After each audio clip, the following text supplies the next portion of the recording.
It's estimated by 2050 that the leading cause of death will be bacterial infections. And the best way to combat this is to find new antibiotics. The best way to find new antibiotics is to have schools all around the world looking for antibiotic-producing bacteria.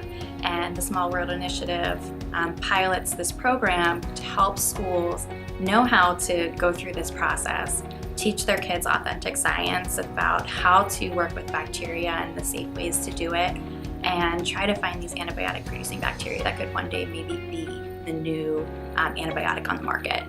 We got a grant this year from VWR Foundation, and they made our participation in the Small World Initiative possible. Without this organization, we wouldn't have the ability to do a lot of these things and make the lab here at Ellis as advanced as it is. We want to get our girls engaged and support their futures, and having some kind of involvement with research at such a young age allows our kids to decide if this is something that they want to pursue, because they have the opportunity to try it. Most girls don't get these experiences maybe until they get to college, maybe never. And our kids were able to isolate bacteria from the environment. They were able to figure out which bacteria are producing antibiotics.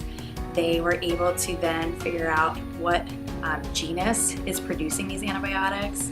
We could isolate DNA from bacteria for a specific gene, and then we could have it sequenced so we could figure out exactly what type of bacteria we are working with.